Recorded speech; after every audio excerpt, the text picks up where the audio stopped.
ایک وقت تھا جب جنات آسمان کی بلندیوں تک جا کر فرشتوں کی باتیں سن لیا کرتے تھے اور پھر وہ یہ خبریں جادوگروں اور نجومیوں تک پہنچاتے تھے۔ ہزاروں سال سے ان کا یہی معمول تھا، لیکن پھر اچانک سب کچھ بدل گیا۔ اس رات جب جنات کا ایک گروہ ہمیشہ کی طرح آسمان کی طرف بڑھا تو آگے منظر بالکل مختلف تھا۔ جو ہی وہ آسمان کی حدود کے قریب پہنچے، اچانک آسمان سے آگ کے شعلے برسنے لگے۔ ہزاروں کی تعداد میں نہایت خوفناک شہاب ثاقب ان کا پیچھا کر رہے تھے۔ یہ کیا ہو رہا ہے؟ ہمیں پہلے کبھی اس طرح نہیں روکا گیا، واپس لوٹو، یہ راستہ بند کر دیا گیا ہے۔ وہ جان بچا کر فوراً زمین کی طرف پلٹ گئے۔ جب یہ جن اپنی قوم کے پاس پہنچے تو پورا قبیلہ جمع ہو گیا۔ سب کے چہروں پر ایک ہی سوال تھا، کیا ہوا؟ تم آسمان سے خالی ہاتھ کیوں لوٹے؟ ہمارے اور آسمان کی خبروں کے درمیان رکاوٹ ڈال دی گئی ہے اور ہم پر آگ کے شعلے برسائے جا رہے ہیں۔ قوم میں سناٹا چھا گیا۔ پھر ایک بزرگ جن بولا، یہ معمولی بات نہیں، ضرور زمین یا آسمان میں کوئی بہت بڑا واقعہ پیش آیا ہے۔ جنات کے سرداروں نے آپس میں مشورہ کیا اور آخر کار یہ فیصلہ ہوا، مشرق سے مغرب تک پھیل جاؤ، زمین کے ہر کونے میں جاؤ اور معلوم کرو کہ آخر وہ کون سا واقعہ ہے جس نے آسمان کے دروازے بند کر دیے۔ یہ حکم ملتے ہی جنات کے گروہ زمین کے کونے کونے میں پھیل گئے۔ انہی جنات کا ایک گروہ عرب کے ریگستانوں کی طرف بھی جا نکلا۔ وہ رات کے آخری پہر مکہ مکرمہ کے قریب وادی نخلہ سے گزر رہا تھا۔ اس ویرانے میں دور دور تک کوئی نظر نہیں آ رہا تھا کہ اچانک ان کے کانوں میں ایک آواز پڑی، الحمدللہ رب العالمین۔ انتہائی خوبصورت اور دلنشین آواز۔ سب جن اپنی جگہ رک گئے۔ الرحمن الرحیم مالک یوم الدین۔ یہ کیسی آواز ہے؟ یہ کون پڑھ رہا ہے؟ چلو چلو جلدی چلو۔ انہوں نے جب آواز کا پیچھا کیا تو دیکھا کہ چند لوگ ہاتھ باندھے قطار میں کھڑے ہیں اور ان سب سے آگے موجود ایک شخص وہ کلام پڑھ رہا تھا، ایاک نعبد و ایاک نستعین۔ جنات حیرت سے یہ منظر دیکھنے لگے۔ وہ آواز کسی اور کی نہیں بلکہ ہمارے پیارے نبی رسول اللہ صلی اللہ علیہ وسلم کی تھی۔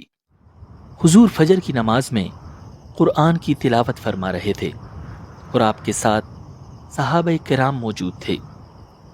اصل میں وادی نخلہ سے تھوڑا آگے اکاز کے نام سے عرب کا ایک مشہور بازار ہوا کرتا تھا۔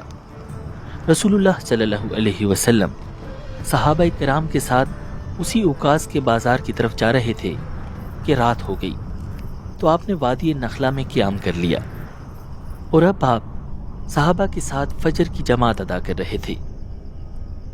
جنات حیرت سے قرآن سن رہے تھے، اهدنا الصراط المستقیم صراط الذین انعمت علیہم۔ ہر آیت کے ساتھ ان کے دل بدلتے جا رہے تھے۔ وہ کلام روح کے اندر تک اتر رہا تھا، غیر المغضوب علیہم ولا الضالین۔ ان کے دل گواہی دے رہے تھے کہ یہی حق ہے۔ انہیں اندازہ ہو چکا تھا کہ آسمان بند ہونے کی اصل وجہ یہی کلام تھا۔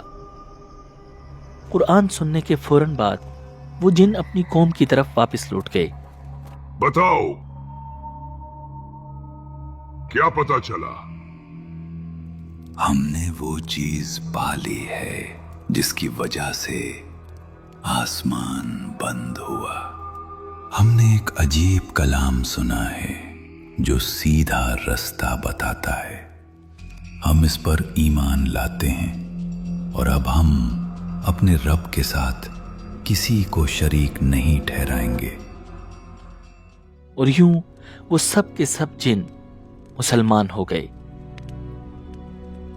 دوسری طرف نبی اکرم صلی اللہ علیہ وسلم کو اس حیرت انگیز واقعے کا ابھی تک نہیں پتا تھا، مگر پھر اللہ تعالیٰ نے اپنے نبی پر سورہ جن کی یہ آیات نازل فرمائیں۔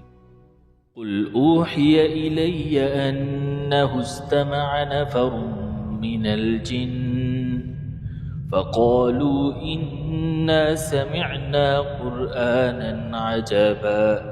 اے پیغمبر کہہ دیجئے میرے پاس وحی آئی ہے کہ جنات کی ایک جماعت نے قرآن غور سے سنا ہے اور اپنی قوم سے جا کر کہا ہے کہ ہم نے ایک عجیب قرآن سنا ہے، یہدی الی الرشد فآمنا بہ ولن نشرک بربنا احدا، جو راہ راست کی طرف رہنمائی کرتا ہے، اس لیے ہم اس پر ایمان لے آئے ہیں اور اب ہم اپنے پروردگار کے ساتھ کسی کو عبادت میں ہرگز شریک نہیں مانیں گے۔ ایک زمانہ تھا جب عرب کے لوگ ریگستانوں کے لمبے اور خطرناک سفر کیا کرتے تھے۔ جب سورج غروب ہو جاتا اور قافلے کو کسی سنسان وادی یا ویران صحرا میں رات گزارنی پڑتی تو قافلے کا سردار اونچی آواز میں کہتا، اے اس وادی کے سردار جن، ہم تمہاری پناہ مانگتے ہیں، اپنے شر سے اور اپنے ساتھیوں کے شر سے ہمیں بچاؤ۔ جنات جب یہ دیکھتے کہ انسان ان سے خوفزدہ ہیں اور ان کی پناہ مانگ رہے ہیں تو ان کے دل میں اور غرور پیدا ہو جاتا، وہ مزید سرکش ہو جاتے۔ دیکھو، انسان ہم سے ڈرتے ہیں، وہ ہماری پناہ کے محتاج ہیں، ہم ان سے زیادہ طاقتور ہیں۔ اسی حقیقت کو اللہ تعالیٰ نے سورۃ الجن میں بیان فرمایا کہ انسانوں کا یہ عمل جنات کو اور زیادہ سرکش بنا رہا تھا، مگر اب حالات بدل چکے تھے۔ قرآن سننے کے بعد جنات کو اندازہ ہو چکا تھا کہ انسان کا مقام جنات سے بہت بلند ہے، کیونکہ انسانوں میں اللہ کے آخری نبی موجود ہیں اور انہی پر اللہ کا کلام نازل ہو رہا ہے۔ اب جنات کے دل میں ایک اور خواہش پیدا ہوئی، اس ہستی سے ملاقات کی خواہش جس پر یہ کلام نازل ہوا تھا۔ یہ ایک ایسی رات تھی جس میں چھپی ہوئی دنیا کا پردہ اٹھنے والا تھا۔ اس رات رسول اللہ صلی اللہ علیہ وسلم نے عشاء کی نماز ادا فرمائی اور نماز کے بعد آپ نے ارشاد فرمایا، مجھے حکم دیا گیا ہے کہ میں جنات کو قرآن سناؤں، تم میں سے کون میرے ساتھ چلے گا؟ پوری مجلس میں خاموشی چھا گئی۔ آپ نے دوسری بار پوچھا، پھر تیسری بار، مگر کوئی جواب نہ آیا۔ پھر آپ نے حضرت عبداللہ بن مسعود رضی اللہ تعالی عنہ کا ہاتھ اپنے ہاتھ میں لیا اور انہیں ساتھ لے کر مکہ کی پتھریلی زمین کی طرف چل پڑے۔ رات گہری ہو چکی تھی، چاروں طرف سناٹا تھا۔ کچھ فاصلے پر جا کر رسول اللہ صلی اللہ علیہ وسلم رک گئے۔ اب آپ نے حضرت عبداللہ بن مسعود کو ایک جگہ بٹھایا اور مٹی میں ان کے چاروں طرف لکیریں کھینچ دی۔ پھر نہایت سنجیدگی سے فرمایا، ان لکیروں سے ہرگز باہر نہ نکلنا، تمہارے قریب بہت سے لوگ آئیں گے، لیکن نہ تم ان سے بات کرنا اور نہ وہ تم سے بات کریں گے۔ حضرت عبداللہ بن مسعود رضی اللہ تعالی عنہ خاموشی سے دائرے میں بیٹھ گئے۔ ان کا دل تیزی سے دھڑک رہا تھا۔ اب رسول اللہ صلی اللہ علیہ وسلم آگے تشریف لے گئے۔ رات مزید گہری ہوتی چلی گئی۔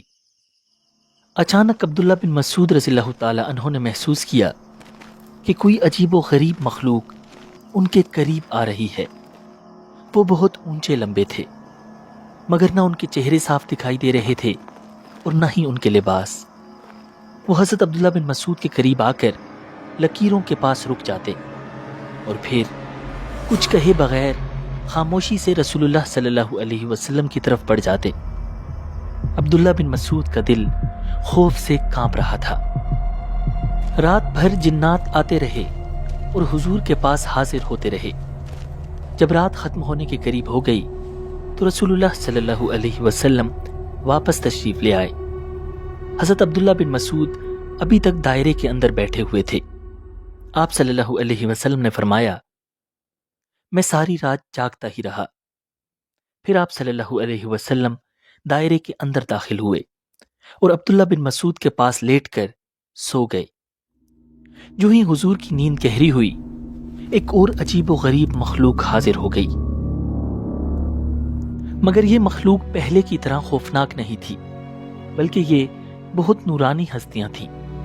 ان کے کپڑے بالکل سفید تھے اور وہ لوگ انتہائی خوبصورت تھے۔ ان میں سے کچھ رسول اللہ صلی اللہ علیہ وسلم کے سرہانے بیٹھ گئے اور کچھ آپ کے پاؤں کی جانب۔ پھر وہ آپس میں باتیں کرنے لگے۔ عبداللہ بن مسعود خاموشی سے سننے لگے۔ ان میں سے ایک نے کہا، ہم نے کسی بندے کو ایسا نہیں دیکھا جسے اتنا مقام دیا گیا ہو جتنا اس نبی کو دیا گیا ہے۔ دوسرا بولا، ان کی آنکھیں سوتی ہیں لیکن ان کا دل بیدار رہتا ہے۔ پھر انہوں نے کہا، ان کی مثال ایسی ہے جیسے ایک سردار نے ایک محل بنایا، پھر اس میں ایک دسترخوان بچھایا اور لوگوں کو اپنی دعوت پر بلایا۔ جس نے دعوت قبول کی اس کا فائدہ ہو گیا، اور جس نے دعوت قبول نہ کی وہ سردار اسے سزا دی گا۔ یہ بات کہہ کر وہ سب اٹھے اور چلے گئے۔ ان کے جاتے ہی رسول اللہ صلی اللہ علیہ وسلم بیدار ہو گئے۔ آپ صلی اللہ علیہ وسلم نے فرمایا، تم نے سنا انہوں نے کیا کہا، اور کیا تم جانتے ہو یہ کون لوگ تھے؟ عبداللہ بن مسعود نے عرض کیا، اللہ اور اس کے رسول زیادہ بہتر جانتے ہیں۔ آپ نے فرمایا، وہ فرشتے تھے، اور انہوں نے جو مثال بیان کی وہ خدائے رحمان کی تھی۔ اللہ تعالیٰ نے جنت بنائی اور اپنے بندوں کو جنت کی دعوت دی۔ جس نے دعوت قبول کی وہ جنت میں داخل ہو گیا، اور جس نے دعوت قبول نہ کی اسے عذاب میں ڈال دیا جائے گا۔ ایسی ہی ایک اور رات تھی جس کے بارے میں صحابہ کرام فرماتے ہیں کہ یہ ان کی زندگی کی خوفناک ترین رات تھی۔ حضرت عبداللہ بن مسعود رضی اللہ تعالی عنہ فرماتے ہیں کہ ایک رات ہم رسول اللہ صلی اللہ علیہ وسلم کے ساتھ تھے کہ اچانک ہمیں احساس ہوا حضور ہمارے درمیان موجود نہیں ہیں۔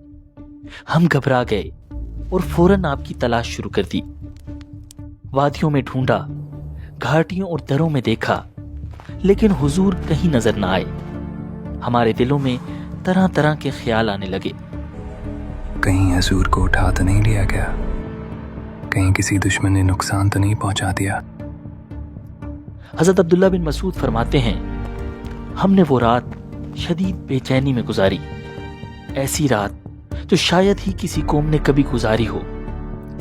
جب صبح ہوئی تو اچانک ہم نے دیکھا کہ رسول اللہ صلی اللہ علیہ وسلم غار ہرا کی طرف سے تشریف لا رہے ہیں۔